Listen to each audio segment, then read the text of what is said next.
بسم الله الرحمن الرحيم حميم تنزيل الكتاب من الله العزيز الحكيم السلام عليكم ورحمة الله وبركاته الحمد لله رب العالمين والصلاة والسلام على سيد المرسلين نبينا محمد وعلى آله وصحبه أجمعين ومن تبعهم بإحسان إلى يوم الدين أما بعد فأعوذ بالله من الشيطان الرجيم بسم الله الرحمن الرحيم حميم تنزيل الكتاب من الله العزيز الحكيم ما خلقنا السماوات والأرض وما بينهما إلا بالحق وأجل مسمى والذين كفروا عما أنذروا معرضون الله পাক রব্বুল আলামিনের সমস্ত প্রশংসা যে আল্লাহ পাক রব্বুল আলামিন কোরআন কারীম নাযিল করেছেন এবং আমাদেরকে তার মাধ্যমে হিদায়াত দান করেছেন, বলুন আলহামদুলিল্লাহ। সালাত এবং সালাম নাযিল হোক প্রিয় নবী সাল্লাল্লাহু আলাইহি ওয়াসাল্লামের উপর, যিনি আমাদেরকে কোরআন কারীম সুন্দরভাবে পৌঁছে দিয়েছেন। আজকে তাফসীর করব সূরাতুল আহকাফের। সূরাতুল আহকাফ 26তম পারার প্রথম সূরা। এই সূরার নাম হচ্ছে সূরাতুল আহকাফ।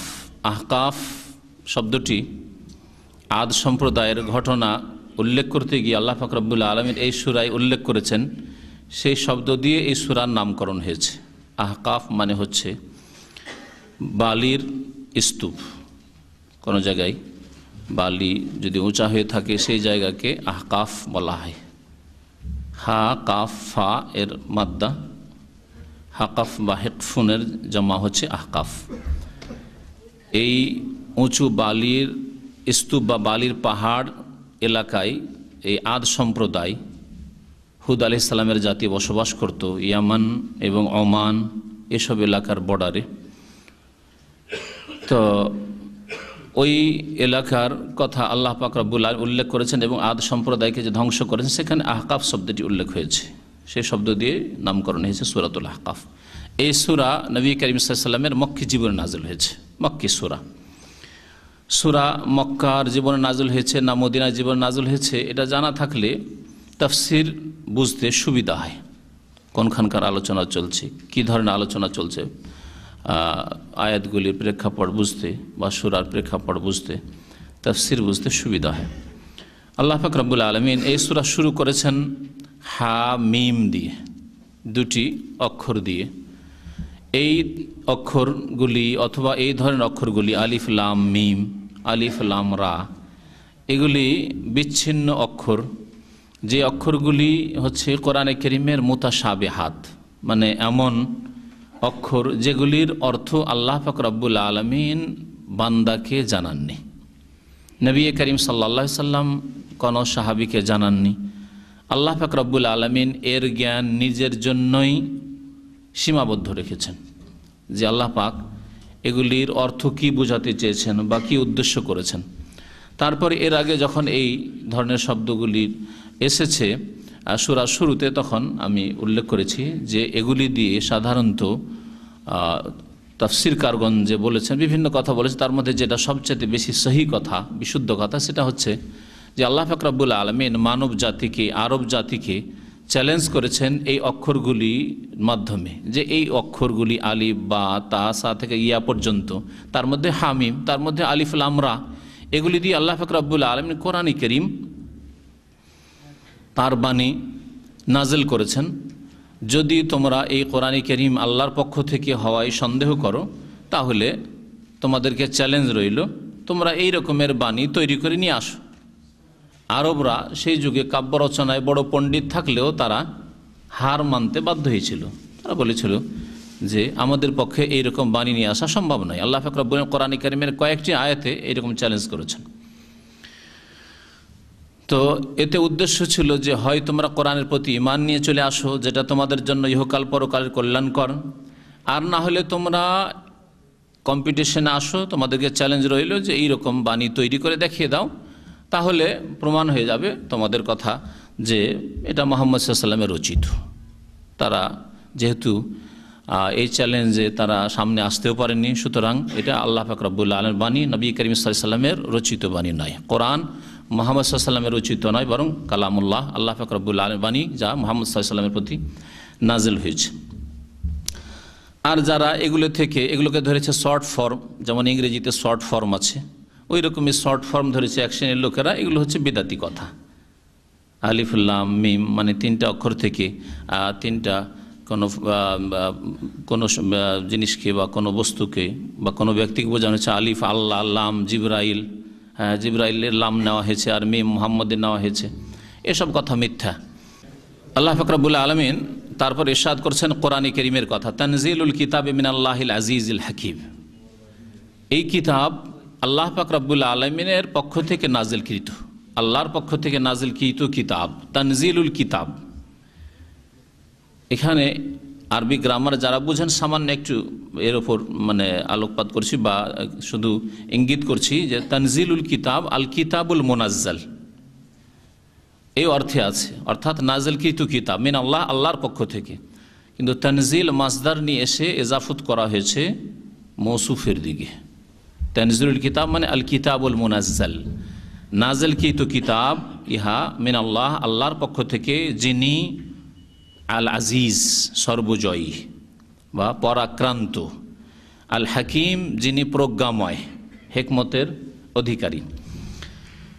তাহলে আল্লাহ পাক রব্বুল আলামিন কোরআনে কারীমের কথা এই আয়াতে উল্লেখ করেছেন যে কোরআনে কারীম আল্লাহর নাজিলকৃত, মানুষের রচিত নয়।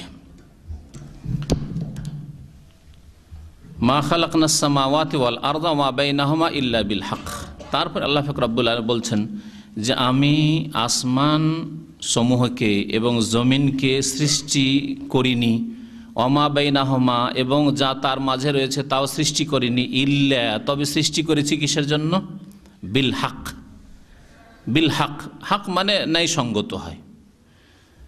হক এখানে আল্লাহ পাক রব্বুল আলামিন ন্যায়সঙ্গত বলে বোঝাতে চেয়েছেন যে প্রকৃত উদ্দেশ্যে, উদ্দেশ্যবিহীন সৃষ্টি করিনি। হকের বিপরীত যেমন বাতিল হয়, হক মানে সত্য আর বাতিল মানে মিথ্যা, ঠিক তেমনি হক মানে প্রকৃত স্বার্থে বা প্রকৃত উদ্দেশ্যে, কোনো একটা বিশেষ উদ্দেশ্যে, এটা হচ্ছে হক।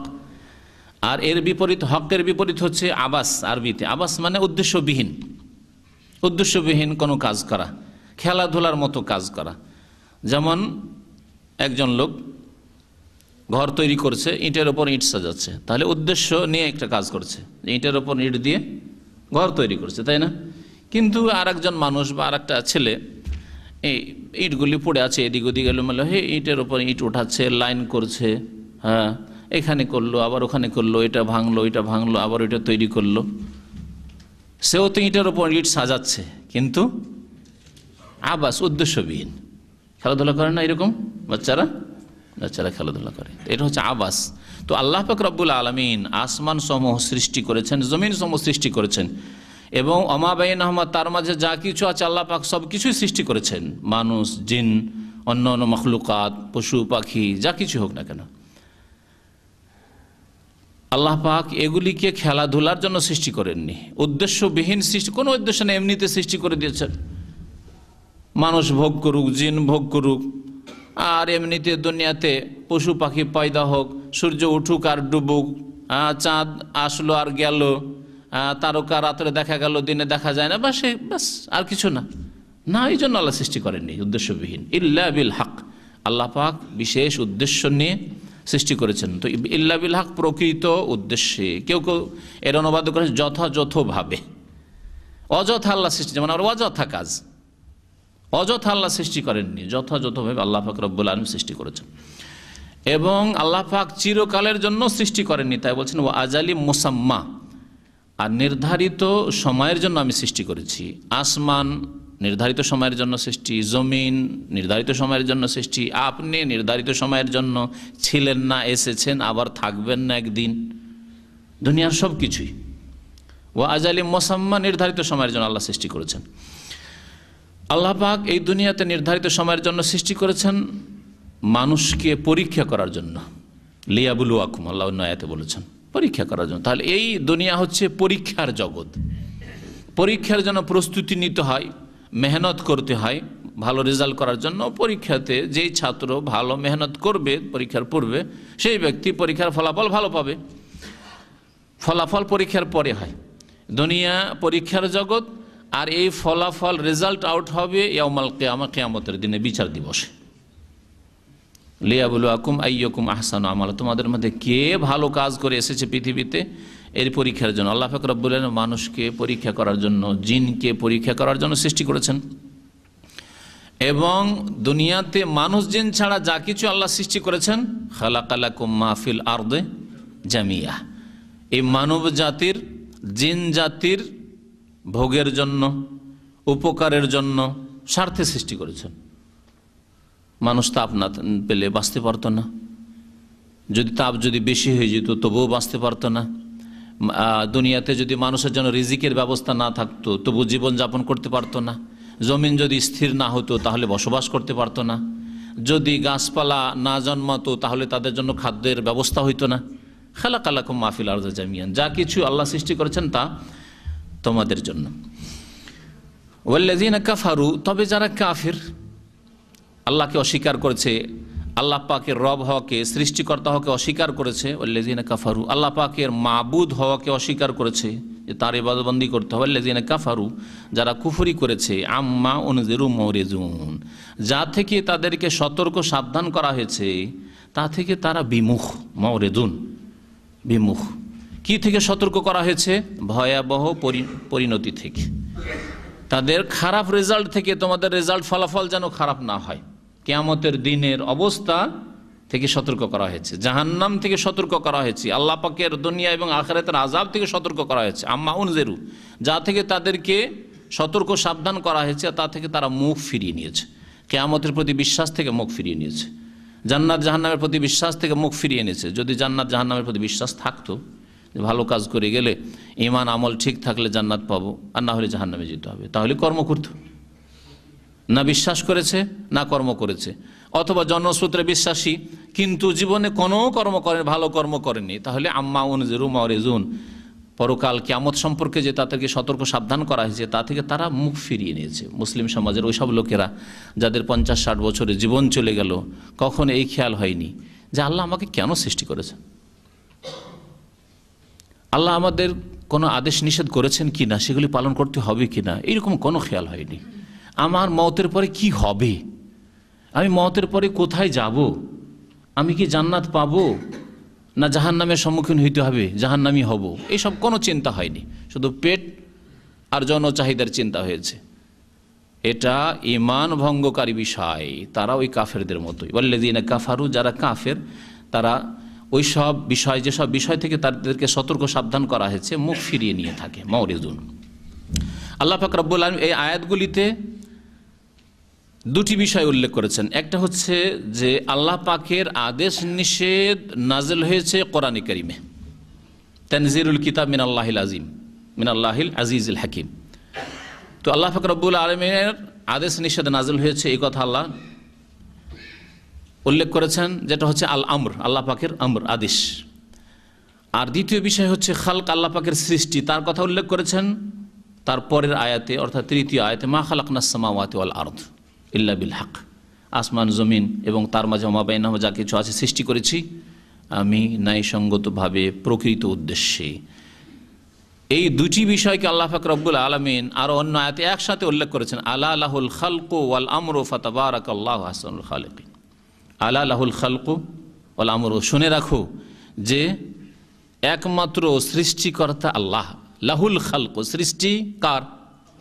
একমাত্র আল্লাহর। সৃষ্টি আর কেউ করেনি। আপনাকে ছেলে মেয়ে, আপনার পীর, খাজা বাবা আর গোস কুতুব দেয়নি, একমাত্র আল্লাহ দিয়েছেন। সৃষ্টিকর্তা একমাত্র আল্লাহ। ওয়াল আমর, এবং আদেশ নিষেধের মালিক, ওয়াল আমর, একমাত্র আল্লাহ। যিনি সৃষ্টি করেছেন, আদেশ নিষেধ তারই চলবে, আর অন্য কারো চলবে না। সুতরাং মানব রচিত বিধান চলবে না। মানুষ তৈরি করে দেবে সংবিধান, আর সেটা পালন করবে, আর সেটা দিয়ে তোমরা শান্তি কামনা করবে, দেশে শান্তি প্রতিষ্ঠা হবে। কখনো পৃথিবীতে শান্তি আসবে না, কারণ যিনি সৃষ্টি করেছেন আদেশ নিষেধের হক তার। আল্লাহ লাহুল খালকু আমরা, এই দুটি বিষয়কে আল্লাহ পাক এখানে উল্লেখ করেছেন। তারপর আল্লাহ পাক রব্বুল আলামিন মুশরিকদের কথা উল্লেখ করেছেন, যারা শিরিক করে থাকে। কুল, হে নবী তুমি বলে দাও, আরাআইতুম মা তাদউনা মিন দুনিল্লাহ, আচ্ছা তোমরা বলো তো। আরাআইতুম মানে তোমরা আখবিরুনি, আচ্ছা তোমরা বলো তো। এটা হচ্ছে ভাব অর্থ। শাব্দিক অর্থ হচ্ছে আরায়তুম, তোমরা দেখেছো কি, মানে চিন্তা করে দেখেছো কি, যদি চিন্তা করে দেখেছো তাহলে বলো তো, এই হচ্ছে ভাব অর্থ। এই জন্য তাফসীরকারগণ আরায়তুমের তাফসীরটা ভাব অর্থটা লিখেছেন শুধু আখবিরুনি, আমাকে আচ্ছা জানাও তো তোমরা। চিন্তা করে দেখো, দেখা চোখ দিয়ে দেখা হয় আর অন্তর্দৃষ্টি দিয়ে দেখা হয়, তাই না? আল্লাহ বলছেন আলাম তারা কাইফা ফাল রাব্বুকা বিআসহাবিল ফিল, হে নবী তুমি কি দেখেছো যে হস্তি বাহিনীর সাথে আল্লাহ কি করেছেন, তুমি কি দেখোনি? তো নবী সাল্লাল্লাহু আলাইহি ওয়াসাল্লাম দেখেছেন জন্মের বছর, নবী সাল্লাল্লাহু আলাইহি ওয়াসাল্লাম জন্মের বছর হস্তি বাহিনীর ঘটনা, যে আবরাহা আর হাতি আর সেনাবাহিনী সবকে আল্লাহ ধ্বংস করেছেন, তা আল্লাহ দেখার কথা বলেছেন, চোখ দিয়ে তো দেখেননি, কিন্তু এই ঘটনা চোখের সামনে স্পষ্ট, সবাই আলোচনা করে। 10 বছর 12 বছর বা মাত্র 10-12 বছর আগের ঘটনা, তখন বুঝতে শিখেছে যে এই যে হস্তি বাহিনীকে কিছুদিন আগে ধ্বংস করা হয়েছে। তারপরে যারা ওই এলাকায় যাচ্ছে বা পড়ছে তারা জানছে যে এই ঘটনা ঘটেছে। তাহলে তা এটা অন্তর্দৃষ্টি দিয়ে দেখা এবং চিন্তা করা। মানুষের দেখা দুই রকম হয়, চোখ দিয়ে দেখা, অন্তর দিয়ে দেখা। চোখ দিয়ে দেখে অনেক সময় মানুষ ভালো সিদ্ধান্তে পৌঁছায় না, কিন্তু অন্তর থেকে ভালো করে যদি দেখে তাহলে সে ভালো সিদ্ধান্তে পৌঁছিতে পারবে, হক পর্যন্ত, সত্য পর্যন্ত পৌঁছিতে পারবে।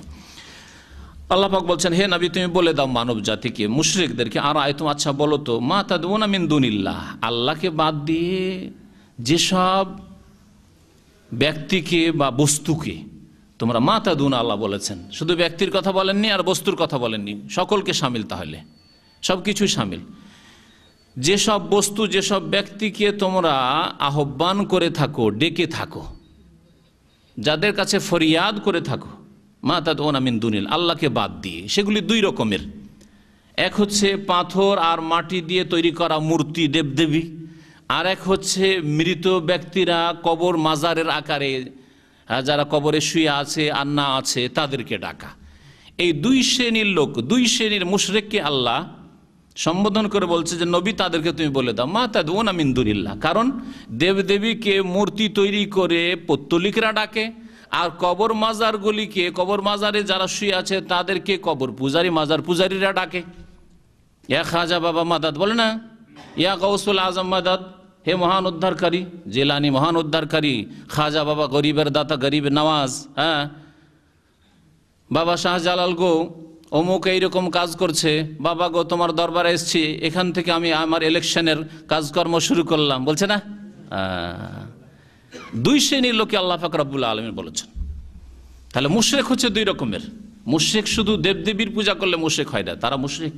পুতুল প্রতিমার পূজা করে তারা মুশরিক, আর যারা পুতুল প্রতিমার সাথে সাথে গাছ গাছরা, সূর্য চন্দ্র এগুলি লাগিয়ে নেন, এরাও মুশরিক। আর যারা কোনো মৃত ব্যক্তিকে সামনে উপস্থিত নেই, জীবিত নয়, আর তার ক্ষমতাতে নেই, হয়তো জীবিত কিন্তু তার ক্ষমতাতে নেই, এমন কিছুর ক্ষেত্রে ডাকছে, অথবা মৃত মারা গেছে যার কোনো ক্ষমতা নেই, নিজেরই খবর নাই যে কি অবস্থায় আছে। কোন মৃত ব্যক্তির শরীরে যদি একটি মাছি বসে, তাড়াতে পারবে? তাড়াতে? কখনো তাড়াতে পারবে না। আল্লাহ পাক রব্বুল আলামিন ওইরকম বলেছেন যে যদি দেবদেবীর গায়ে মাছি বসে তাড়াতে পারবে? একই অবস্থায় তো।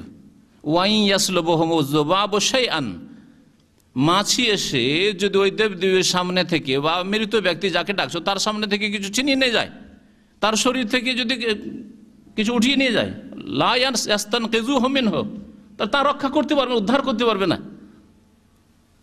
দাওফাত তালিব ওয়াল মাতলুব, যে ডাকে সে কত দুর্বল, যে দেবদেবীকে ডাকে, না হয় কবর মাজারকে ডাকে, মৃত ব্যক্তিকে ডাকে, আর মাতলুব, আর যার কাছে ডাকা হয় সেই যে কত দুর্বল, সে মৃত, আর না হয় সে গাছ গাছড়া, সূর্য চন্দ্র কত না দুর্বল, কিছুই দিতে পারে না।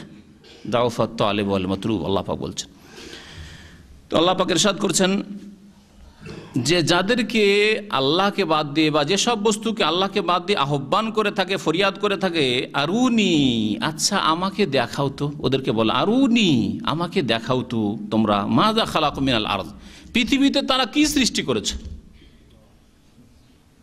মাযা খালাকু মিনাল আরদ, পৃথিবীতে কি সৃষ্টি করেছে, সূর্য কি সৃষ্টি করেছে, চন্দ্র কি সৃষ্টি করেছে, সূর্য পূজা করবে, চন্দ্র পূজা করবে, আগুন কি সৃষ্টি করেছে, আগুনের পূজা করবে, দেবদেবী কি সৃষ্টি করেছে, লাত উজ্জা মানাত আর সরস্বতী আর দুর্গা কি সৃষ্টি করেছে, তাদের পূজা করবে। ওই রকমই জিলানি কি সৃষ্টি করেছে যে তার পূজা করবে, তাকে সেজদা করবে, তার কবরে তওয়াফ করবে? খাজা বাবা কি সৃষ্টি করেছে খাজা মাইনুদ্দিন চিশতি যে তার পূজা করবে আর তার কবরের তওয়াফ করবে আর খাসি মুরগি জবাই করবে আর মনে করবে এরা উদ্ধার করতে পারে? আর উনি মাজা খালাক মিনাল আরদ, কি সৃষ্টি করেছে?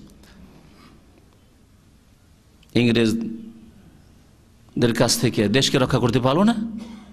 যদি এতই বড়, যদি তারা উপাস্য হয় যে তারা এতই বড় শক্তির মালিক, তাহলে ইংরেজরা এসে মোগলদের কাছে, মুসলিমদের কাছ থেকে শাসন ক্ষমতা কেড়ে নিল। অসহায় বাবা আপনার শুয়ে আছে, কিছুই করতে পারলো না আজমিরে। হ্যাঁ, ইংরেজরা গেল, বিতাড়িত হইল 250 বছর পরে। তারপরে ভারত স্বাধীন হইল, তারপরে মুসলিমদেরকে উঠিয়ে দিতে পারলো না, যে ঠিক আছে উঠিয়ে তোমাদেরকে দিয়ে দিতে পারলো না, সেকুলার স্টেট হইল। আর উনি মাজা খালাক মিনাল আরদ, আল্লাহ বলছেন আচ্ছা দেখাও তো আমাকে মাজা খালাক মিনাল, পৃথিবীতে কি সৃষ্টি করেছে এরা যাদেরকে ডাকছো? আমলাহুম শিরকুন ফিস সামাওয়াত, না তাদের কোনো অংশীদারিত্ব আছে, ভাগ আছে, ফিস সামাওয়াত আসমানে, আকাশে তাদের কোনো ক্ষমতা চলছে, আকাশে তাদের কোনো অংশ আছে যে সূর্য তারকা কিছু উঠাচ্ছে তারা, হ্যাঁ এরকম কিছু আছে? আল্লাহ বলছে লাউ কানা ফিহিম আলিহাতুন ইল্লাল্লাহ লাফাসাদাতা, পৃথিবীতে যদি একাধিক মাবুদ হইতো, আলিহা হইতো, লাফাসাদাতা, বিপর্যয় সৃষ্টি হয়ে যেত। কোনো না কোনো দিন যুদ্ধ তো বাধ্য। আরে সমঝোতার মাধ্যমে আপোষে মিলে মিশে থাকবো, 10 বছর 20 বছর 50 বছর চলে, তারপরে প্রথম বিশ্বযুদ্ধ হইল, দ্বিতীয় বিশ্বযুদ্ধ হইল, হ্যাঁ তারপরে সাদ্দামের কুয়েত আক্রমণ হইল, আবার তাকে বিতাড়িত করা হইল, আবার ইরাকের ওপর আক্রমণ হইল, আবার আফগানিস্তানের উপর আক্রমণ হইল, হলো না? কারণ একাধিক যেহেতু শাসক আছে সেই জন্য।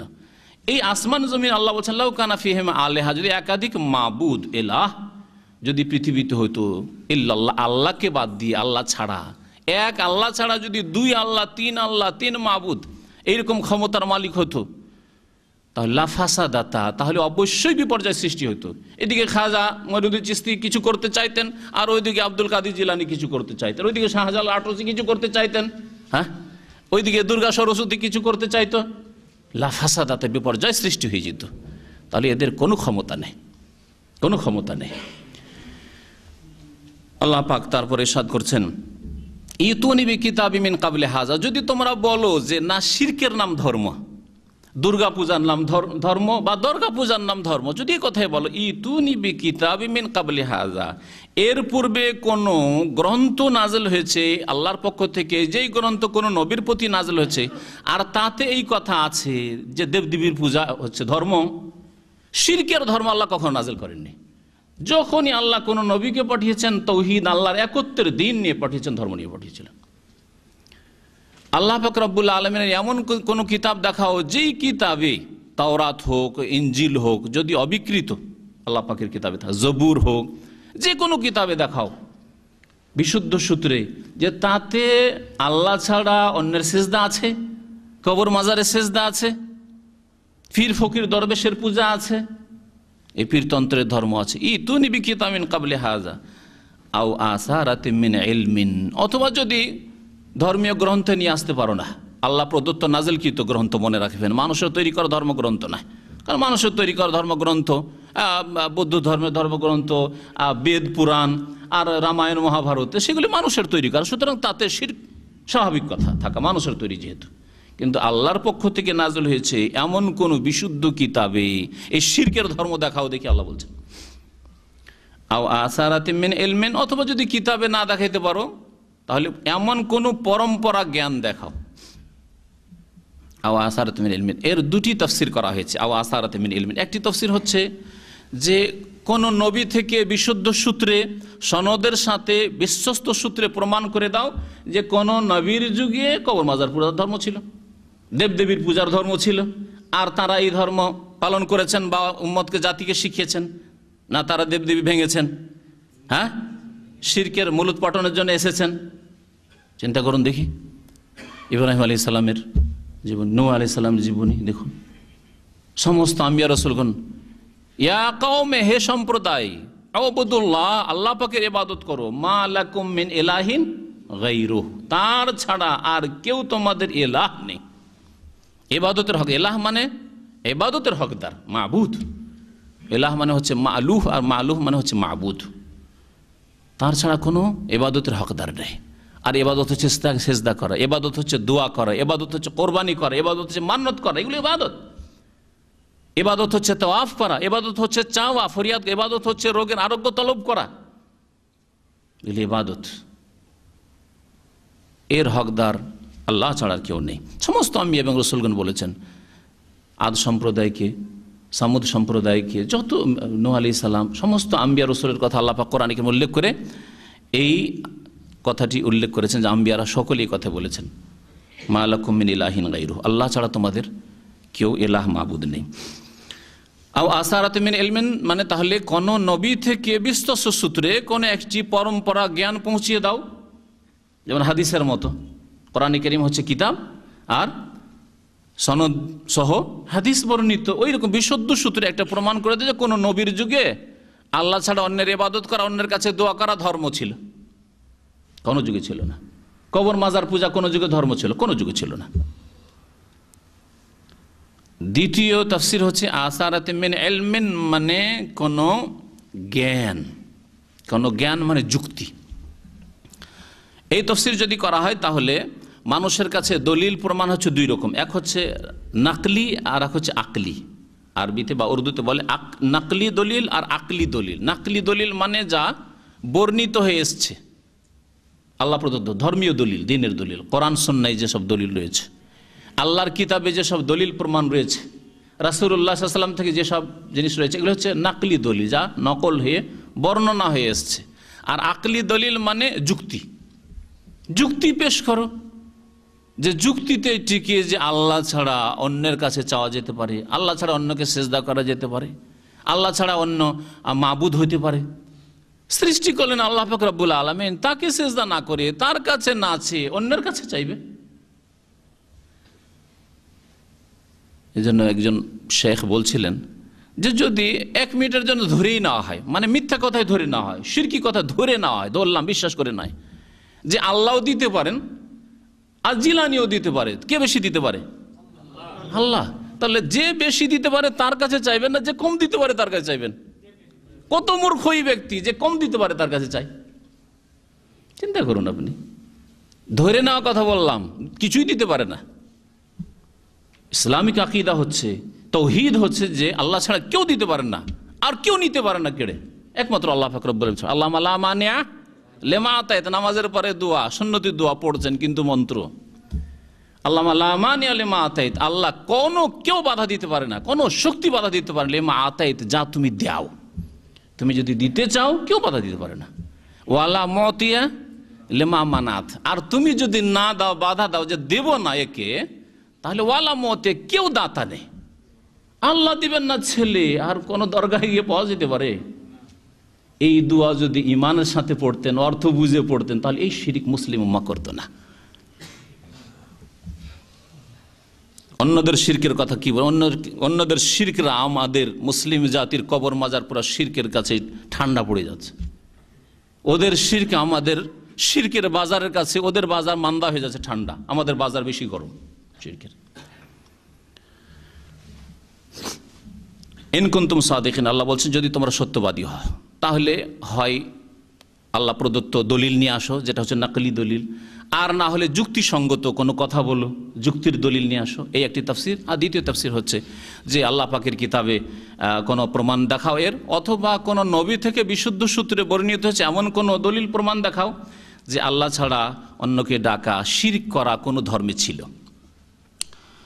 তাহলে মানবরচিত যেসব ধর্ম রয়েছে সেসব ধর্মে শিরক থাকা স্বাভাবিক। যেসব ধর্মে দেবদেবীর পূজা রয়েছে অথবা মুসলিম নামে যে কবর মাজার পূজা রয়েছে, সেটা আল্লাহ প্রদত্ত ধর্ম নয়, সেটা মানবরচিত ধর্ম।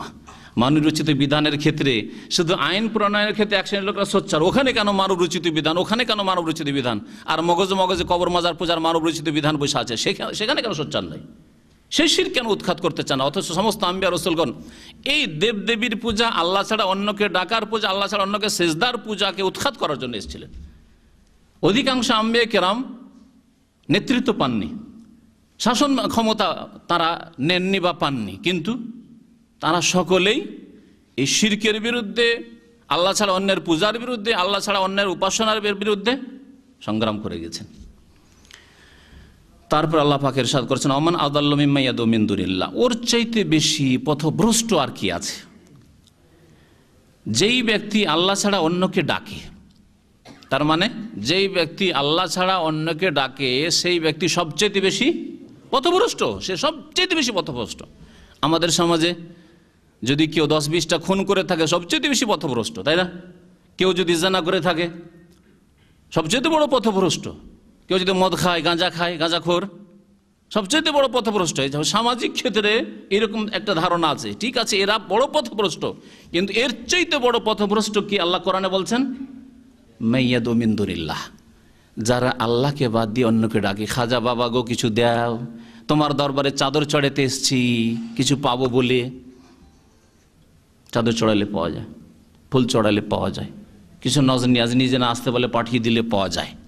হ্যাঁ, ছেলে মেয়ে হয় না, ডাক্তার ফেল হয়ে গেল, সব ফেল হয়ে গেল, আল্লাহর কাছে চাওয়ার তৌফিক হলো না, এখন কোনো মাজারে গেলে দরগাহে গেলে পাওয়া যাবে। এর চাইতে পথভ্রষ্ট আর এর চাইতে বড় অপরাধী আর কি আছে? আল্লাহ পাক বলছেন ওমান আদাল্লু মিম্মা ইয়াদউ মিন দুনিল্লাহ। আর এমন ব্যক্তি বা বস্তুকে ডাকে, এমন ব্যক্তিকে ডাকে, হয় ফেরেশতাকে ডাকে, ফেরেশতা কত শক্তিশালী তারপরেও আল্লাহর দরবারে অসহায়। জিনকে ডাকে, জিন শক্তিশালী মানুষের চাইতে হইলেও আল্লাহর দরবারে কত অসহায়। মানুষকে ডাকে, জীবিত অথবা মৃতকে ডাকে, কবর মাজারে যারা শুয়ে আছে, মারা গেছে, দুনিয়া থেকে চলে গেছে, তাদেরকে ডাকে। মাল্লা ইয়াস্তাজিব, অথবা দেবদেবীকে ডাকে, পাথর দিয়ে তৈরি করে, মাটি দিয়ে তৈরি করে। আল্লাহ বলছেন মাল্লা ইয়াস্তাজিবু লাহু ইলা ইয়াউমিল কিয়ামাহ, যারা তার ডাকে বা তাদের ডাকে কিয়ামত পর্যন্ত সাড়া দিতে পারে না, কখনো সাড়া দিতে পারবে না। আল্লাহ বলছেন তাহলে এই ধারণা যে কোনো মাজারে যেগুলি পাকা কবর আছে সেখানে গেলে শুনতে পায়, আমাদের ডাক শোনে, জানে, সাড়া দেয়, আর যদি এই ধারণা রাখে আল্লাহর কাছ থেকে নিয়ে দেয় তবু শিরক। আল্লাহ বলছে লা ইয়াস্তাজিবু, ডাকে সাড়াই দিতে পারে না, অচেতন, সাড়াই দিতে পারে না। ইলা ইয়াউমিল কিয়ামা, কিয়ামত পর্যন্ত। ওয়া হুম আন দুআইহিম গাফিলুন, এবং তারা যাদের ডাকা হচ্ছে তারা তাদের আহ্বান থেকে, তাদের ডাক থেকে অনবহিত, গাফিল, বেখবর, কোনো খবর নেই। যে লাখ লাখ মানুষ এসে ওরস করছে, ধর্ণা দিচ্ছে, আর বাবাকে দাও, বাবাকে দাও, আটোসিতে, মাইজ ভান্ডারিতে, আর আজমেরে। হ্যাঁ, ওহুম আন দুআইহিম গাফিলুন, এর চাইতে স্পষ্ট আয়াত লাগবে? এর দ্বারা যদি হিদায়াত না হয় মুসলিম উম্মাহ, তো আর কি দ্বারা হিদায়াত হবে? ফামাযা বাদাল হক ইল্লা দলাল। আল্লাহ কোরআনে এখানে বলছেন যে সত্যের পরে গুমরাহি ছাড়া আর কিছু নেই। এই সত্যকে যদি কেউ না মানে আর না বোঝার চেষ্টা করে তো এরপরে গুমরাহি ছাড়া আর কিছু নেই। আল্লাহ পাক তারপরে ইরশাদ করেছেন ওয়াইযা হুশিরান নাসু কানু লাহুম আদা, শুনতে পেল না দুনিয়াতে এদেরকে ডাকলে, ডাকে সাড়াও দিল না, তোমাদের ডাক সম্পর্কে কোনো খবরই রাখলো না। কিয়ামতের দিনে এখন ফয়সালা হবে।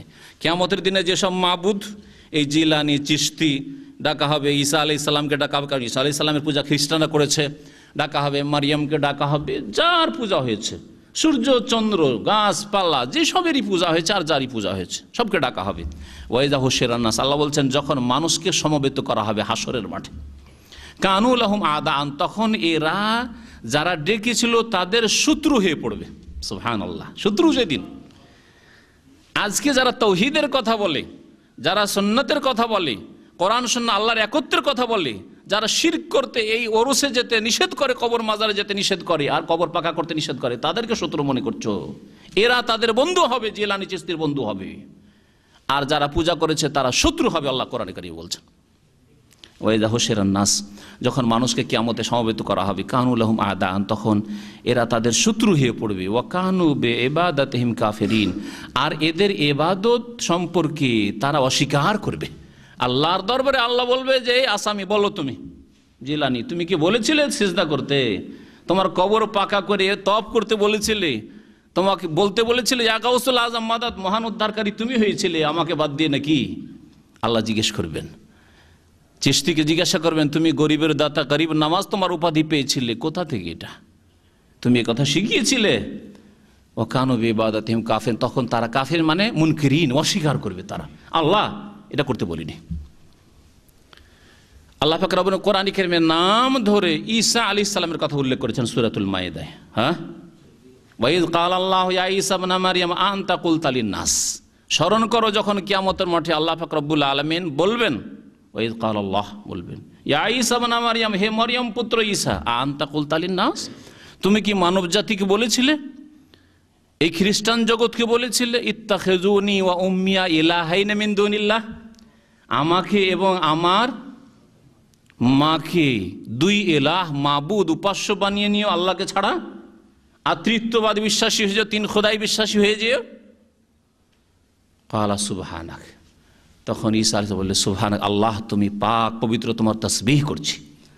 মা ইয়াকুনু লি আন আকুলা মা লাইসা লি বিহাক, এটা হতেই পারে না, মা ইয়াকুনু লি, হতেই পারে না আমার পক্ষ থেকে, আন আকুলা, যে এমন কথা বলবো, মা লাইসা লি বিহাক, যেটা আমার হক নয়, এটা আমার অধিকার নয়, ইবাদত সিজদা আমার অধিকার নয়, মাবুদ হওয়া আমার অধিকার নয়, দোয়া করবে আমার কাছে, এটা আমার অধিকার নয়, এটা তোমার অধিকার, তোমার হক। আল্লাহ, ইন কুনতু কুলতুহু ফাকাদ আলিমতাহ, আল্লাহ যদি আমি বলে থাকি তো ফাকাদ আলিমতাহ, তুমি ভালো করে জানো। তাআলাউ মাফি নাফসি, আল্লাহ আমার মনের কথা তুমি জানো। ওয়ালা আলাউ মাফি নাফসিক, আল্লাহ তোমার মনে যে কি আছে, আমাকে কেন আসামি বানিয়েছো আল্লাহ তুমি ভালো জানো, আমি তো এই কাজ করিনি। সুবহানাল্লাহ, কিভাবে অসহায় আল্লাহর দরবারে ফরিয়াদ করবে, আল্লাহ তুমি রক্ষা করো, আমাকে জিজ্ঞাসা করছো, আমি তো এই কাজ করিনি, আমি তো এই আদেশ করিনি যে আমাকে মাবুদ বানিয়ে নিও, আমাকে আল্লাহর পুত্র বানিয়ে নিও, এই কথা বলিনি। আমি তো বলেছি ইন্নী আব্দুল্লাহ, আমি আল্লাহর বান্দা, সূরা মারইয়াম আছে না, ইন্নী আব্দুল্লাহ, আমি আল্লাহর বান্দা, আতানিয়াল কিতাব, আল্লাহ পাক আমাকে কিতাব দিয়েছেন, ওয়া জাআলানি নবী, আমাকে নবী করেছেন, আমাকে আল্লাহর পুত্র করেননি। আরও আল্লাহর সামনে বড় ওজর পেশ করবেন, সেসব কথা রয়েছে, সময়ের স্বল্পতার জন্য এখানে সংক্ষিপ্ত করেছি। যত ব্যক্তি হোক আর বস্তু হোক, নবী রসুলকে উপাস্য বানিয়ে থাকুক অথবা অলির নামে উপাস্য বানিয়ে থাকুক, মুসলিমরা উপাস্য বানিয়ে থাকুক আর অমুসলিমরা উপাস্য বানিয়ে থাকুক আল্লাহ ছাড়া, সকলকে আল্লাহ পাক কিয়ামতের দরবারে হাজির করবেন আর জিজ্ঞাসা করবেন যে তোমরা মাবুদ হয়েছিলে, তোমাদের পূজা হয়েছিল, করতে বলেছিলে, তোমরা এতে এই পরামর্শ দিয়েছিলে, তোমরা এই আদেশ দিয়েছিলে, তোমরা এতে সন্তুষ্ট ছিলে। অনেকে হয়তো না, পরামর্শ দেয়নি, আদেশ করেনি, কিন্তু সন্তুষ্ট খুশি। দেখা যায় আমাদের দেশের অনেক হুজুর কিবলাগুলিকে, যে হয়তো বলে না যে আমাদের সিজদা করো, পায়ে সালাম করো, কিন্তু পানিয়ে পড়ে যায়, খুশি, আমাকে কদম বুঝি করছে লোকে, খুব খুশি। আদেশ করেন না, এরা নিজেদেরকে হক্কানি বলে, সিজদা করতে আদেশ করেন না, কিন্তু পানি যদি পড়ে যায় কেউ নিষেধ করে না, নিষেধ করে না। এটা শিরক, এটা আল্লাহ ছাড়া কারো সামনে করা যায় না, ঝুঁকা যায় না। রুকু ঝুঁকে যাওয়া, সালাম করে ঝুঁকে, সালাম আলাইকুম হুজুর কেমন আছেন, খুব খুশি, ও আমার মুরিদান একেবারে কত আদবের সাথে সালাম করে, খুশি।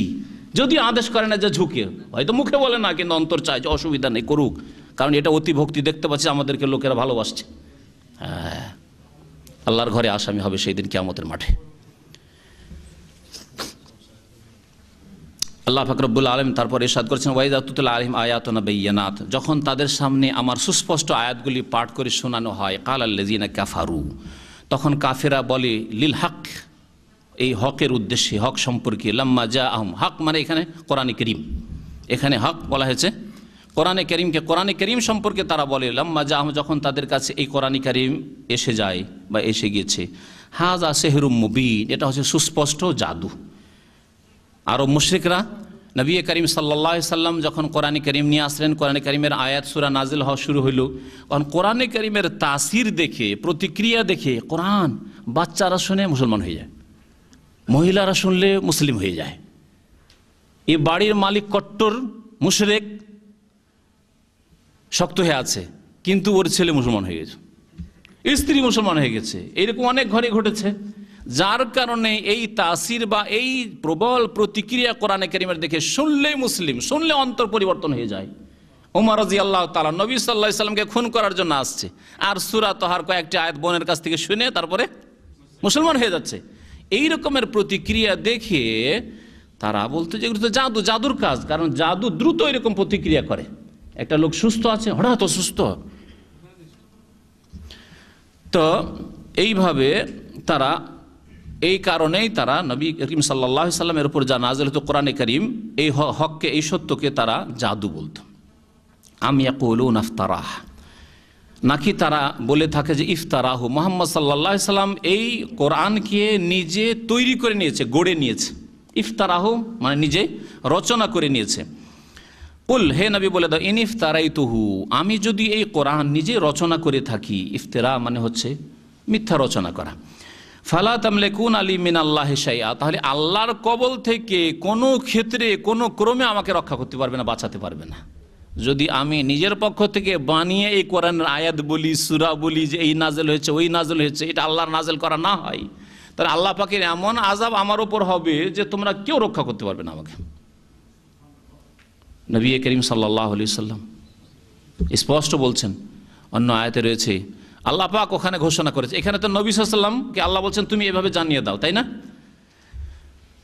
আর ওই আয়াতে আল্লাহ বলছেন ওয়ালাউ তাকাওয়ালা আলাইনা বা'দাল আকাওয়িল, এই মুহাম্মদ সাল্লাল্লাহু আলাইহি সাল্লাম যদি আমার সম্পর্কে কিছু কথা মিথ্যা বলতো, আমি নাযিল করছি তার মধ্যে কিছু মিথ্যা সংযোজন করত, ঢুকিয়ে দিত, লা আখাযনা মিনহু বিল ইয়ামিন, তাহলে আমি তার ডান হস্তকে ধরতাম, সুম্মা লাকাতানা মিনহুল ওয়াতিন, তারপরে তার যে মুখ্য শিরা রয়েছে যেটা মানুষের হৃদয় হার্ট পর্যন্ত পৌঁছে, সেটাকে কেটে দিতাম, তার গলা কেটে দিতাম, সুম্মা লাকাতান মানে ধ্বংস করে দিতাম তাকে, ফামা মিনকুম মিন আহাদিন আনহু হাজিজিন, আর এই কাজে ধ্বংস করায় কেউ বাধা দিতে পারতো না। আমি যদি মুহাম্মদ সাল্লাল্লাহু আলাইহি সাল্লামকে ধ্বংস করতাম তো কেউ আমাকে বাধা দিতে পারতো না। আল্লাহু আকবার। তাহলে মুহাম্মদ সাল্লাল্লাহু আলাইহি সাল্লাম আল্লাহর কবল থেকে নিজেকে রক্ষা করতে পারবেন না যদি কোনো অপরাধ করেন, আল্লাহর নামে মিথ্যা কথা বলেন, তাহলে আমি আপনি কে? যারা বিদাত আর শিরকের প্রচার প্রসার করছে ধর্মের নামে, তাদের জন্য কত বড় শাস্তি রয়েছে। কে রক্ষা করবে আল্লাহর আযাব থেকে তাদেরকে?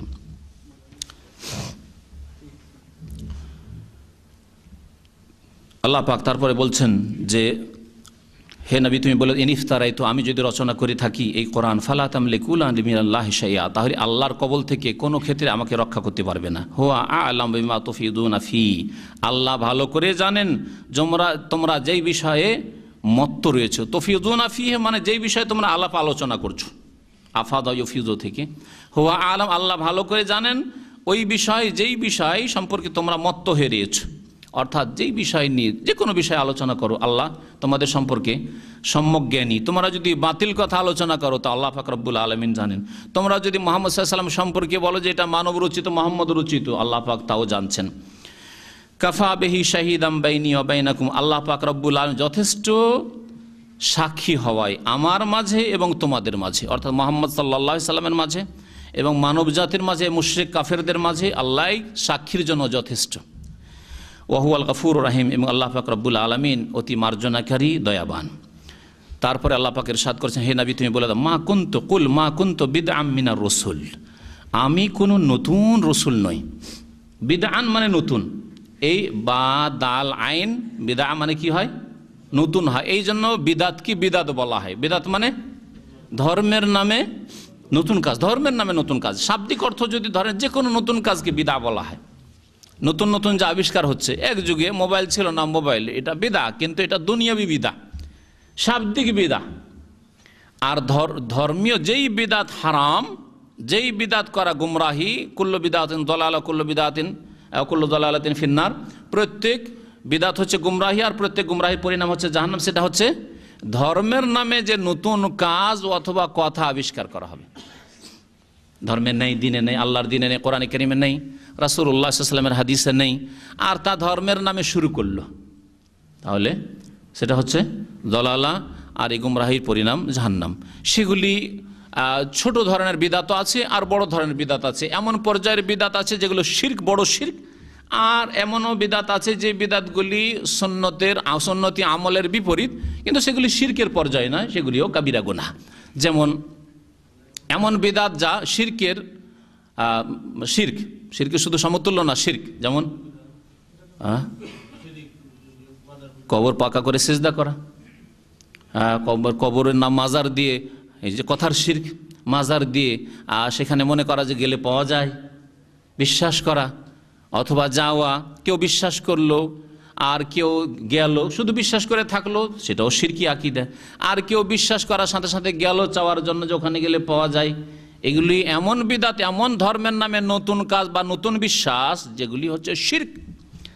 আর কিছু বিদাত আছে যেগুলি শিরক নয় কিন্তু বিদাত, যেমন নিয়ত পড়া, নামাইতো পড়া, যেমন সম্মিলিত মোনাজাত করা, যেমন মিলাদ করা, শবে বরাতে হালুয়া রুটি খাওয়া, শবে বরাতে আগরবাতি মোমবাতি জ্বালিয়ে আলোকিত করা কবরস্থানকে, এগুলি বিদাত।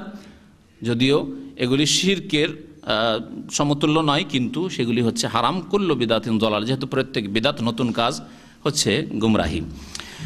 এখানে বিদাত শব্দটি ব্যবহার করা হয়েছে নবী করিম সাল্লাল্লাহু আলাইহি সাল্লাম সম্পর্কে শাব্দিক অর্থে। কুল, হে নবী বলে দাও, মা কুনতু বিদআম মিনার রাসূল, আমি কোনো নতুন রসুল নই।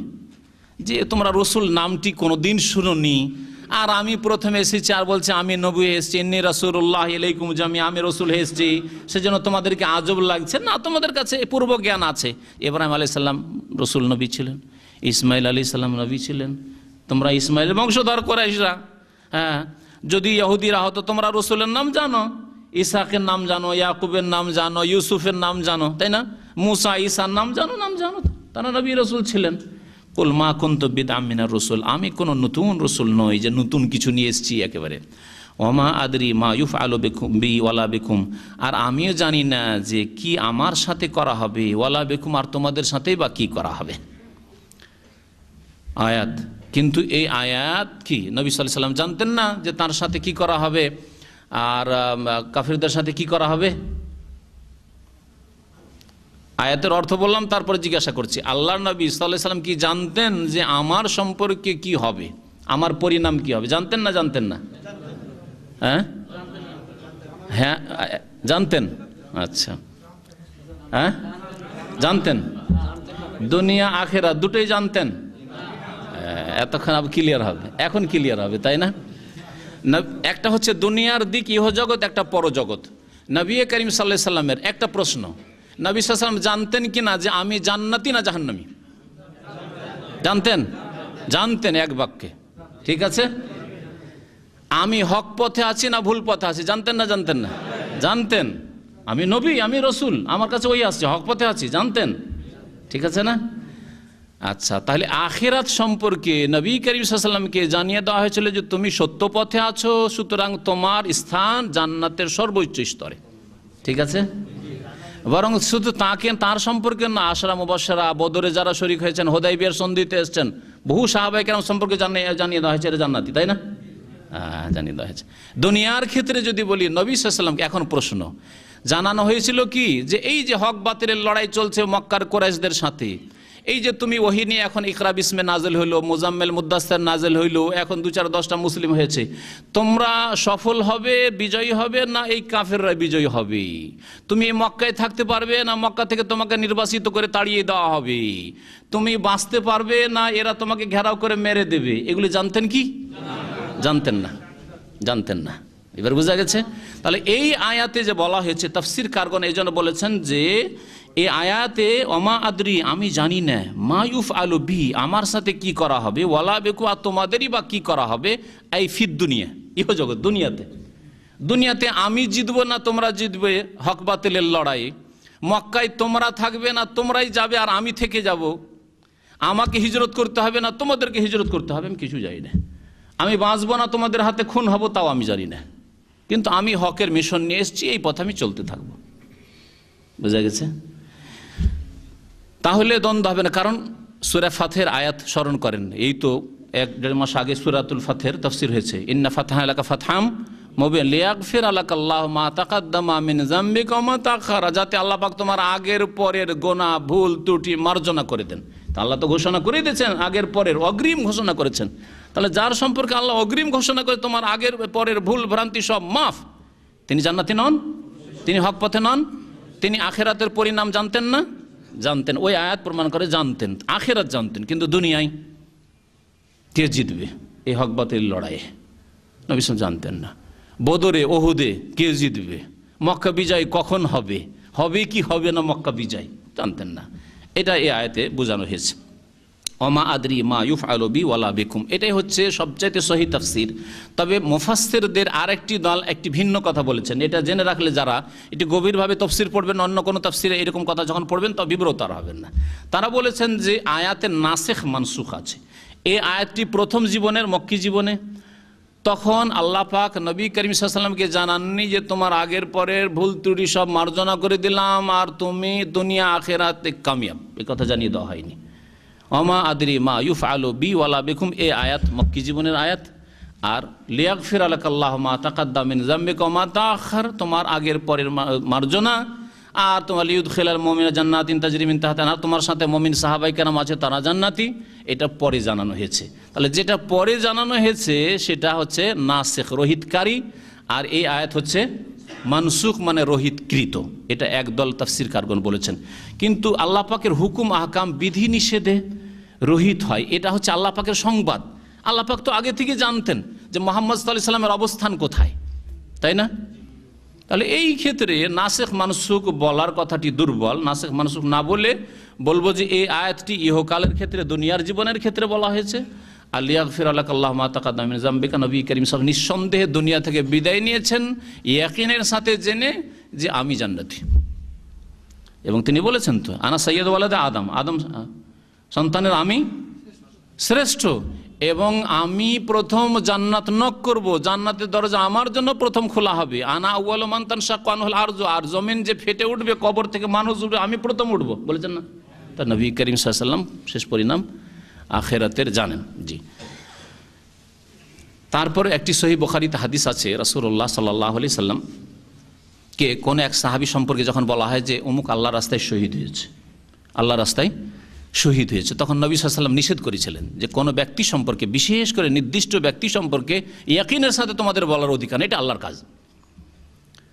তখন তিনি বলেছেন, ওয়াল্লাহি, আল্লাহর কসম করে বলছি, ওয়া আনা রাসূলুল্লাহ, আমি আল্লাহ রসুল, মা আদরি মা ইউফালু বি, আমার সাথে কি হবে আমি জানি না, আর তুমি অমুককে সার্টিফিকেট দিয়েছো শহীদ আর জান্নাতি, এই সার্টিফিকেট কাউকে দেবে না। এতে শিক্ষা দেওয়া হয়েছে কোনো নির্দিষ্ট ব্যক্তি সম্পর্কে যতই আপনার বাহ্যিক দেখতে ভালো মানুষ হোক, আপনার সার্টিফিকেট দেওয়ার অধিকার নাই। এই সার্টিফিকেট কে দেবে? একমাত্র আল্লাহ। আর আল্লাহর সার্টিফিকেট দেওয়ার সময় শেষ হয়ে গেছে, ওয়াহির দরজা বন্ধ হয়ে গেছে। সুতরাং আমার সম্পর্কে, আপনার সম্পর্কে কারো সার্টিফিকেট দেওয়ার ক্ষমতা নেই যে অমুক জান্নাতি আর জাহান্নামী। তবে বলতে পারে ইনশাআল্লাহ, বা আল্লাহর কাছে আশা করি, আল্লাহ পাকের কাছে দোয়া করি, এবং তার যে বাহ্যিক আমল তাতে আশা করি যে আল্লাহর রহমত হবে এবং আল্লাহ জান্নাত দেবেন, বা আল্লাহ যেন শাহাদাতের মর্যাদা দেন, ইনশাআল্লাহ আল্লাহ তাকে শাহাদাতের মর্যাদা দেবেন, এইরকম কথা বলতে পারেন। কিন্তু নিশ্চিতভাবে বলবেন অমুক শহীদ, এটা ভুল কথা। কেমন করে জানলেন যে শহীদ? তারপরে আল্লাহ পাক ইরশাদ করছেন, ইন আত্তাবিউ ইল্লা মা ইউহা ইলাইয়া, হে নবী তুমি বলে দাও, ইন আত্তাবিউ, আমি তো একমাত্র অনুসরণ করি যা আমার উপর ওহী করা হয়। তাহলে আমি কিছু জানি না, আমার পরিণাম কি হবে এটা জানি না দুনিয়াতে, তবে আমি যা ওহী করা হয় তা আমি অনুসরণ করি। ওয়ামা আনা ইল্লা নাযীরুম মুবিন, আমি হচ্ছি একমাত্র সুস্পষ্ট সতর্ককারী, তোমাদেরকে সতর্ক সাবধান করছি। কুল আরাআইতুম ইন কানা মিন ইনদিল্লাহ, হে নবী তুমি বলে দাও, আরাআইতুম, আচ্ছা বলো তো তোমরা, ইন কানা মিন ইনদিল্লাহ, এই কোরআনে কারীম যদি আল্লাহর পক্ষ থেকে হয়, ওয়া কাফারতুম বিহি, আর তোমরা যদি কুফরি করো, অস্বীকার করো, মুশরিক কাফেরদেরকে বলা হচ্ছে, ওয়া শাহিদা শাহিদুম মিন বনি ইসরাঈল আলা মিসলিহি, আর বনি ইসরাঈলদের একজন সাক্ষীদাতা যদি সাক্ষী দেয় আলা মিসলিহি, এইরকম অনুরূপ কিতাব সম্পর্কে বিশ্বাস করে সে। এর একটি তাফসীর হচ্ছে যে বনি ইসরাঈলদের বড় একজন আলেম পণ্ডিত আব্দুল্লাহ বিন সালাম রাদিয়াল্লাহু তাআলা আনহু মদিনা যখন নবী সাল্লাল্লাহু আলাইহি ওয়াসাল্লাম হিজরত করে আসলেন, তখন তিনি প্রথম ইসলাম গ্রহণ করেছিলেন। তাওরাতের সবচেয়ে বড় পণ্ডিত, ইনজিলের পণ্ডিত, আর তিনি ইসলাম গ্রহণ করেছিলেন। তাহলে তিনি বড় সাক্ষী, জানার পরে, তাওরাত ইনজিলের জ্ঞান থাকার পরেও তিনি ইসলাম গ্রহণ করেছেন। তার মানে শেষ দিন, কিয়ামত পর্যন্ত যে দিন থাকবে সেটা হচ্ছে দ্বীনে ইসলাম, এবং সেই দিনের কিতাব, শেষ কিতাব হচ্ছে কোরআনুল কারীম। তো বলছেন ওই ব্যক্তি সম্পর্কেই বলা হয়েছে, একদল মুফাসসির বলেছেন। আর কেউ কেউ বলেছেন না, যে কোনো বনি ইসরাইল সম্পর্কে বলা হয়েছে, যে বনি ইসরাইলদের মধ্যেকার কোনো ব্যক্তি, পণ্ডিত ব্যক্তি যা তাওরাতের জ্ঞান রাখে, সে যদি মুসলমান হয়, তাহলে ইসলামের সত্যতা যুগে যুগে প্রমাণ করে। আজকাল অনেক পণ্ডিত হিন্দু, বড় বড় পণ্ডিত হিন্দুর, বড় বড় পণ্ডিত খ্রিস্টান, বড় বড় পণ্ডিত ইহুদি ইসলাম গ্রহণ করছে। বড় বড় শিক্ষিত বৈজ্ঞানিক, বড় বড় উচ্চশিক্ষিত ডক্টর, তারা ইসলাম গ্রহণ করছে। তারা কি মূর্খ? তারা না জেনে ইসলাম গ্রহণ করছে, না পড়াশোনা করে ইসলাম গ্রহণ করছে? পড়াশোনা করে। এটা ইসলামের সত্যতা প্রমাণ করে। পক্ষান্তরে মুসলিম কেউ ইসলামের বড় পণ্ডিত বা মধ্যম পণ্ডিত, ইসলামের মধ্যম আলেম হয়েছে, আর সে ইহুদি হয়ে গেছে বা খ্রিস্টান হয়ে গেছে, হিন্দু হয়ে গেছে, এরকম কোনো নজির নেই। জাহেল মূর্খ হইতে পারে, জাহেল মূর্খ কিছুই জানে না, ইমানের পিলারই জানে না, ইসলামের খুঁটি কয়টা তাই জানে না, হালাল হারামই জানে না, কোরআনের অর্থও জানে না, পড়তেও পারে না, সেই ব্যক্তির মুরতাদ হয়ে যায়, হিন্দু হয়ে যাওয়া, খ্রিস্টান হয়ে যাওয়া স্বাভাবিক সেটা, কারণ সে আগে থেকে তার ইসলামকে নষ্ট করে ফেলেছে। কিন্তু যেমন অমুসলিম পণ্ডিতরা ইসলাম গ্রহণ করেছে, এইরকম দেখান যে মুসলিম কোনো পণ্ডিত, কোরআন হাদিসের আলেম, আর সে কোনো অন্য ধর্ম গ্রহণ করে মুরতাদ হয়ে গেছে, এরকম কোনো নজির নেই। এটা ইসলামের সত্যতা এবং রাসূলুল্লাহ সাল্লাল্লাহু আলাইহি ওয়াসাল্লামের দিন কিয়ামত পর্যন্ত থাকবে, এর সত্য প্রমাণ। আল্লাহ পাক তারপর ইরশাদ করছেন যে বনি ইসরাইলদের একজন সাক্ষী প্রদান করলো এই সম্পর্কে, ফাআমানা, তারপরে সে ঈমান নিয়ে আসলো, ওয়াস্তাকবারতুম, কিন্তু তোমরা অহংকার করলে। সে তো ঈমান নিয়ে আসলো, আব্দুল্লাহ বিন সালাম বা এরকম কেউ, আর তোমরা অহংকার করলে। ইন্নাল্লাহা লা ইয়াহদিল কওমাজ জালিমিন, নিশ্চয় আল্লাহ পাক রব্বুল আলামিন জালেম সম্প্রদায়কে কখনো রাস্তা দেখাবেন না সঠিক। ওয়াকালাল্লাযীনা কাফারু লিল্লাযীনা আমানু, আর কাফেররা বলেছিল মুমিনদেরকে, মুসলিমদেরকে, নবী সাল্লাল্লাহু আলাইহি ওয়াসাল্লামের জামানায় যখন প্রথম যুগে মক্কায় মুসলমান হয়েছিল, তো ওরা কেমন ছিল? গরিব লোকেরা ছিল, দুর্বল লোকেরা ছিল, না ধনী লোকেরা ছিল? দুর্বল লোকেরা ছিল। এটা হচ্ছে যে কোনো দাওয়াতের সত্যতার প্রমাণ। যখনই কোনো সত্য দাওয়াত উঠে, তখন প্রথম দিকে যারা নেতা তারা কাছে আসবে না, যারা পয়সাওয়ালা তারা কাছে আসবে না, গরিব, দুর্বল, সমাজের অসহায়, হ্যাঁ, এরা সেই দাওয়াতে সাড়া দেয়। নবী সাল্লাল্লাহু আলাইহি সাল্লামের সাথে তাই হয়েছিল। তো তারা যখন ইসলাম গ্রহণ করলো, মক্কার আশেপাশের বড় বড় নেতারা, যারা জ্ঞানী বিচক্ষণ, যারা মাতবর, তারা বলেছিল, আরে ইসলাম যদি সত্যই হইতো তাহলে আল্লাহ কি আমাদেরকে বাদ দিয়ে এই জাহেল মূর্খগুলিকে, এই গরিবগুলিকে ইসলাম দিতেন? মানুষের একটা ধারণা দুনিয়া সম্পর্কে, অনেকের ধারণা মুসলিমদের মধ্যে আছে, যদি আপনি খুব সুখী থাকেন, মাশাআল্লাহ ভালো একটা বেতন পাচ্ছেন, আর ছেলে মেয়ে কখনো অসুস্থ হয় না, বালা মুসিবত নেই, বড় ধরনের রোগ নেই, তখন মানুষ খুব মনের দিক থেকে খুব আমোদে থাকে, মনে হয় আল্লাহ আমাকে খুব ভালোবাসছে, এরকম মনে হয় না? এটা একটা গুমরাহি। দুনিয়াতে আল্লাহ বদলা দিতে চান না, হইতে পারে আপনার পরীক্ষা, আপনি কখনো ভাববেন না যে আমি খুব ভালো মানুষ, এই জন্য আমাকে আল্লাহ ভালো স্যালারি দিয়েছেন, আমি খুব ভালো মানুষের জন্য ভালো আল্লাহ একটা ব্যবসা দিয়েছেন, খুব ভালো মানুষ সেই জন্য আমাকে খুব সুস্থতা দান করেছেন, আর খুব সুন্দর করেছেন দেখতে, আর ছেলে মেয়েও দিয়েছেন মাশাআল্লাহ, খুব বিচক্ষণ, আর ভালো ভালো রেজাল্ট করে MBBS আর ইত্যাদি, ডাক্তার হয়ে গেল, ইঞ্জিনিয়ার হয়ে গেল, ইউরোপ আমেরিকা চলে গেল, ও কত না ভালো মানুষ আমি। না, এটা আল্লাহর কাছে ভালো মানুষ হওয়ার প্রমাণ নাই। মক্কার কাফেররা, নেতারা এটাই মনে করতো যে আমরা যখন নেতা হয়েছি দুনিয়াতে, তার মানে আল্লাহ আমাদেরকে ভালোবাসে, আর আল্লাহ যখন দুনিয়াতে আমাদেরকে নেতা বানিয়েছে, তাহলে ইসলাম যদি সত্য হইতো আর মুহাম্মদ সাল্লাল্লাহু আলাইহি ওয়াসাল্লামের নিয়ে আসা দাওয়াত যদি ঠিক হইতো, তাহলে আল্লাহ আমাদেরকে যেখানে ভালোবাসেন, আমরা প্রিয় পাত্র আল্লাহ আমাদেরকে আগে হেদায়েত করতেন, এটা ভালো জিনিস হলে। নিশ্চয় ভালো জিনিস না, এই জন্য গরিব দুঃখীকে দিয়েছেন, ভালো হইলে আমরা পেতাম। বুঝতে পেরেছেন? এবারে আল্লাহ ওর খণ্ডন করেছেন এখানে। আল্লাহ পাক বলছেন, ওয়াকালাল্লাযীনা কাফারু, কাফেররা বলেছিল, লিল্লাযীনা আমানু, মুমিনদের সম্পর্কে, লাউ কানা খায়রাম মা সাবাকুনা ইলাইহি, যদি ইসলাম কল্যাণ হইতো আর কোরআনে কল্যাণ থাকতো, মুহাম্মাদের দাওয়াতে কল্যাণ থাকতো, মা সাবাকুনা ইলাইহি, তাহলে আমাদের চাইতে আগে বাড়তে পারতো না এরা। এই গরিবগুলো আগে বেড়ে মুসলিম হয়ে যাবে আর আমরা মুসলিম হইতে পারলাম না, এটা কখনো হইতো না যদি এতে কল্যাণ থাকতো। আসলে কল্যাণ নেই, আর আল্লাহ আমাদেরকে কল্যাণ দিতে চেয়েছেন, ওই জন্য আমাদেরকে নেতৃত্ব দিয়েছেন, আর এই বোকা জাহেলগুলো মুসলমান হয়েছে। এটা হলো তাদের ধারণা। ওয়াইজলাম ইয়াহতাদু বিহি, আল্লাহ বলছেন যেহেতু তারা হেদায়েত হইল না, ফাসায়াকুলুনা, সেই জন্য তারা বলবে, হাযা ইফকুন কাদীম, এই কোরআন হচ্ছে পুরাতন মিথ্যা। ইফকুন মানে মিথ্যা, আর কাদিম মানে পুরাতন, পুরাতন যুগের মিথ্যা কিচ্ছা কাহিনী। যেহেতু হেদায়েত হয়নি, সেই জন্য সেটা হচ্ছে সেটা হচ্ছে পুরাতন মিথ্যা। আল্লাহ বলছেন, অমিন কাবলিহি কিতাব মুসা, কোরআন প্রথম কিতাব নয়, এর পূর্বে মুসা আলাইহিস সালামের কিতাব তাওরাত নাযিল হয়েছে, ইমামান, যা ছিল পথ প্রদর্শক বা দিক নির্দেশনাকারী। ইমাম যেমন আগে আগে চলে, তেমনি এই তাওরাতকে, মুসা আলাইহিস সালামের উপর নাযিলকৃত কিতাবকে ইমাম বলা হয়েছে, মানে পথ প্রদর্শক। ওয়া রাহমাতান, এবং তাতে রয়েছে রহমত, কিন্তু সেই রহমতকে তারা বিকৃত করে দিয়েছে। আল্লাহ পাক এক সীমিত পিরিয়ড পর্যন্ত রেখেছেন, তারপরে কোরআনে কারীম নাজিল হওয়ার সাথে এবং মুহাম্মদ সাল্লাল্লাহু আলাইহি সাল্লামের আগমনের সাথে সারা বিশ্বের সমস্ত মানুষের জন্য আল্লাহ পাক কোরআনের বিধান মানা ফরজ করেছেন, আর আগের বিধানকে রহিত করে দিয়েছেন। ওয়াহাদা কিতাবুন, তবে তাওরাতের মধ্যে যদি এমন কিছু থাকে যে যার সমর্থন কোরআনে কারীম আছে, সেটা এখনও রহমত। তাওরাত ইনজিলে যদি এমন কথা থাকে যার সমর্থন কোরআনে কারীমে রয়েছে, তাহলে সেটা এখন পর্যন্ত রহমত।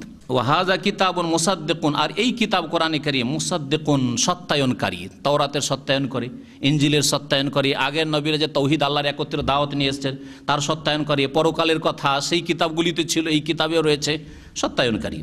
লিসানান আরাবিয়ান, আরবি ভাষাতে রয়েছে যাতে তোমরা সহজে বুঝতে পারো। পক্ষান্তরে তাওরাত ইনজিল আরবদের জন্য বোঝা অত সহজ ছিল না। যদি ভারতীয় ভাষায় কোরআন নাজেল হতো তাহলে আরবদের জন্য আরো মহা মুশকিল হয়ে যেত, একটু ইমান আনতো না। আল্লাহ কত সহজ করে দিয়েছেন আরবদের জন্য কোরআনে কারীম আরবি ভাষায় নাজেল করে। আল্লাহ পাক এই ইহসানের কথা এখানে উল্লেখ করেছেন, লিউনজিরাল্লাযিনা যালামু, যাতে আল্লাহ সতর্ক করেন ওই সব লোকদেরকে যারা জুলুম করেছে, ওয়া বুশরা লিল মুহসিনিন, এবং যারা সৎকর্মশীল তাদের জন্য এতে রয়েছে সুসংবাদ। ইন্নাল্লাযিনা ক্বালু রাব্বুনা আল্লাহ, নিশ্চয়ই যারা বলবে যে আমাদের প্রতিপালক আল্লাহ, সুম্মাস্তাকামু, তারপর তাতে অটল থাকবে। দুটি কথা, তাহলে শুধু মুসলিম হওয়া যথেষ্ট না। রব্বুনা আল্লাহ আমরা সবাই বলছি আমাদের রব আল্লাহ, কিন্তু তারপরে ইস্তিকামাত হইতে হবে, সোজা দ্বীন ইসলামের উপর চলবে। আমাদের জীবন হচ্ছে বাঁকা, অধিকাংশ মানুষের জীবন হচ্ছে বাঁকা। জন্মসূত্রে মুসলিম, নামাজ নেই, পুরোপুরি বাঁকা।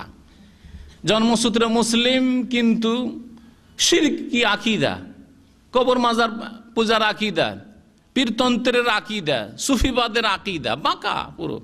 তৌহিদের জায়গায় শিরক আর বিদাত, সুন্নতের জায়গায় বিদাত। এইরকমই হয়তো তৌহিদ ঠিক আছে, নামাজ ঠিক আছে, কিন্তু হারাম খাওয়া, হারাম কাজ করা, তাহলে আমাদের জীবনে রয়েছে বক্রতা। আল্লাহ পাক সোজা হইতে বলেছেন, সুম্মাস্তাকামু। তাহলে মুমিন মুসলিম হওয়ার পরে যদি সোজা জীবনযাপন করেন, ফালা খাউফুন আলাইহিম ওয়ালা হুম ইয়াহজানুন, তাহলে ওই সব লোকদের জন্য কোনো ভয়ও নেই, ওয়ালা হুম ইয়াহজানুন, আর তারা দুঃখিত হবে না, তাদের কোনো চিন্তাও থাকবে না কিয়ামতের দিনে। আল্লাহ পাক এই দুটো বকশিশ, দুটো পুরস্কার আল্লাহর ওলিদের ক্ষেত্রেও বলেছেন, তাই না? সূরা ইউনূসে, আলা ইন্না আউলিয়া আল্লাহ লা খাউফুন আলাইহিম ওয়ালা হুম ইয়াহজানুন, আল্লাহর যারা ওলি বন্ধু, লা খাউফুন আলাইহিম, আল্লাহর যদি বন্ধু হইতে পারো, লা খাউফুন, কোনো ভয়ও নেই, ওয়ালা হুম ইয়াহজানুন, আর কোনো দুশ্চিন্তাও নেই, কোনো দুঃখও নেই, কষ্টও নেই, কোনো চিন্তা নেই। তাহলে আল্লাহর ওলি হওয়ার দরজা প্রশস্ত, খোলা আছে না সীমিত? কেরামতি হইতে হবে, আর সুফিবাদে বিশ্বাসী হইতে হবে, ভ্রান্ত মতবাদে বিশ্বাসী হইতে হবে, পীরতন্ত্রে মারিফতে তরিকতে বিশ্বাসী হইতে হবে, এরকম ব্যাপার আছে? এক আয়াত আর এক আয়াতের তাফসীর করে। এই আয়াতে আল্লাহ বলছেন যারা রব্বুনা আল্লাহ বললো আর সোজা চললো, তাদের কোনো ভয় নেই, তাদের কোনো চিন্তা নেই, তারাই আল্লাহর ওলি। বুঝতে পেরেছেন না? লা খাউফুন আলাইহিম ওয়ালা হুম ইয়াহজানুন আল্লাহর ওলিদের ক্ষেত্রে বলা হয়েছে, আর তারাই হচ্ছে যারা রব্বুনা আল্লাহ বলার পরে সোজা জীবন যাপন করলো। আল্লাহ আমাদেরকে সোজা জীবন যাপনের তৌফিক দান করেন, আল্লাহর হকের ক্ষেত্রে, মানুষের হকের ক্ষেত্রে সোজা মুসলিম হওয়ার তৌফিক দান করেন। উলাইকা আসহাবুল জান্নাহ, এরাই হচ্ছে জান্নাতি, খালিদিনা ফিহা, সেখানে চিরকাল তারা থাকবে। জাযা বিমা কানু ইয়ামালুন, তাদের আমলের প্রতিদান হিসাবে। আমলের প্রতিদান হিসাবে, আমল দিয়ে জান্নাত কেনা যায় না, তবে আমল দিয়ে আল্লাহ পাকের রহমতের মাধ্যমে জান্নাত পাওয়া যাবে।